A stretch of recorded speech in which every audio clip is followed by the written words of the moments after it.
तो ये एग्जांपल करते हैं। तो इसका लूप का स्ट्रक्चर जो है जैसा पिछले प्रॉब्लम में था एग्जैक्टली वही है, एक्सेप्ट कि रजिस्टर की जगह पे यहाँ पे कैपेसिटर लगाया हुआ, ठीक है। और ये मूवेबल रॉड है, इसमें पॉजिटिव एक्स डायरेक्शन में फोर्स लगाया। क्या पूछा है? Find the velocity of rod as a function of time, ठीक है। तो इसमें भी सेम लॉजिक करेंगे, लेकिन इस रॉड पे जो ईएमएफ है वो कैलकुलेट करेंगे। उस ईएमएफ के कारण जो है वो करंट एक पास होगा, और करंट के कारण जो है ये कैपेसिटर जो है चार्ज होगा, ठीक है।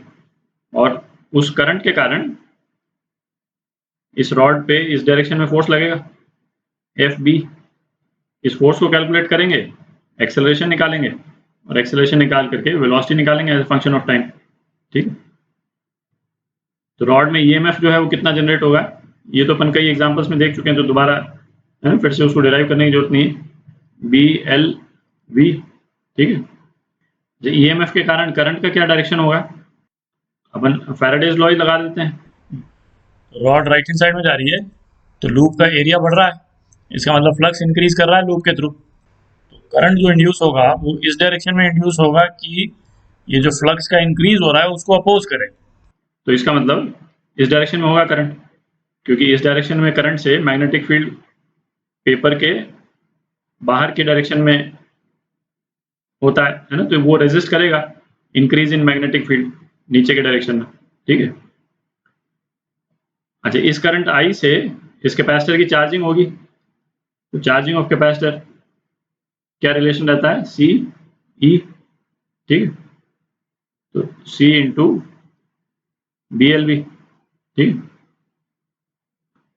अच्छा, तो करंट इन द लूप क्या हो गया, current in the loop D Q by D T. तो इसमें वेरिएबल टर्म कौन सी है, वी है केवल वेरिएबल टर्म, तो C B L D V by D T, और इसको हम लिख सकते हैं C B L into acceleration, ठीक है। अच्छा, आगे जाने के पहले इसको इन दोनों चीज़ों को एक बार थोड़ा सा ध्यान से देखें कि यदि तो ये रॉड कांस्टेंट वेलोसिटी से यदि मूव करती है, ठीक है, तो क्यू जो है चार्जिंग कैपेसिटर की ये कांस्टेंट रहती है। एक ईएमएफ जनरेट होगा और equal and opposite potential difference जो है वो इस कैपेसिटर के अक्रॉस आ जाएगा, ठीक है। जैसे यहाँ पे ईएमएफ इस डायरेक्शन में जनरेट हो रहा है, ठीक है, तो कैपेसिटर पे भी जो चार्ज है वो इस डायरेक्शन में हो जाएगा, जो एग्जैक्टली इसको अपोज कर देगा, और फर्दर चार्जिंग नहीं होगी कैपेसिटर की। करंट कब पास हो रहा है, जब ये रॉड एक्सेलरेट कर रही है, आप देख रहे हैं ये रॉड एक्सेलरेट कर रही है तभी करंट पास हो रहा है, और करंट पास हो रहा है तब चार्जिंग हो रही है कैपेसिटर की, नेट चार्जिंग हो रही है। तो जब तक एक्सेलरेशन होगा जब तक कैपेसिटर की चार्जिंग होगी, और एक्सेलरेशन यदि खत्म हो गया मतलब कांस्टेंट वेलोसिटी हो गई, हमने फोर्स को इस तरह से मॉड्यूलेट कर दिया है ना, ये इस क्वेश्चन का पार्ट नहीं है, जनरल अपन है ना डिस्कस कर रहे हैं। तो अपन ने फोर्स को इस तरह से मॉड्यूलेट कर दिया कि कांस्टेंट वेलोसिटी हो जाए, तो कांस्टेंट वेलोसिटी जब हो जाएगी तो उसके बाद में फर्दर चार्जिंग खत्म हो जाएगी, ठीक है। तो उतने चार्ज पे वो कैपेसिटर मेंटेन करेगा, और जो इंड्यूस ईएमएफ है उसको अपोज करेगा, ठीक है। अच्छा, ये करंट जो पास हो रहा है कंडक्टर में इस डायरेक्शन में, तो इसके कारण मैग्नेटिक फील्ड के कारण इस पे फोर्स लगेगा कंडक्टर पे इस डायरेक्शन में, जैसा अपन ने शो कर रखा। ये आप राइट हैंड थंब रूल से निकाल सकते हैं, ठीक है। फोर्स का मैग्नीट्यूड क्या होता था, I L into B, L ये कैपिटल कर देते हैं, और आई की वैल्यू क्या है, सी बी एल है, तो ये हो गया आपका B square L square C into ए, ठीक है।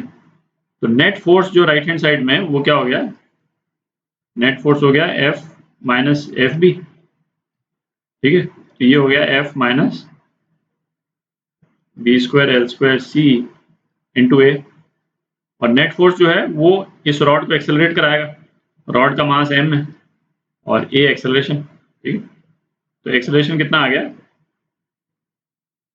एक्सेलरेशन आ गया F upon M plus B square L square C, ठीक है। ये एक्सेलरेशन की वैल्यू हो गई, और रॉड यदि रेस्ट से शुरू हो रही है तो velocity as a function of time क्या हो जाएगा, AT। तो ये हो गया FT/m प्लस v²L²c। ठीक है।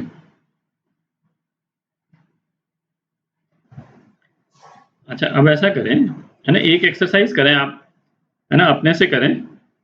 मतलब यदि वेलोसिटी टाइम ग्राफ इस वाले केस में यदि जो आया है उसको यदि हम ड्रॉ करते हैं v वर्सेस t, तो क्या है, एक स्ट्रेट लाइन आ रही है। ठीक है। अच्छा, सेम अपन ने प्रीवियस एग्जांपल में जहां पे कैपेसिटर की जगह जो रेजिस्टर था, वहां पे वेलोसिटी टाइम ग्राफ जो अपना आया था उसका क्या शेप था ना, उसका इस टाइप का शेप था। वो एक पर्टिकुलर वेलोसिटी पे जाकर के और कांस्टेंट हो रहा था। तो एक बार दोनों एग्जांपल्स को साइड बाय साइड रख करके, आपको दोनों के सॉल्यूशंस मालूम है ना, थोड़ा सा स्टडी करिए।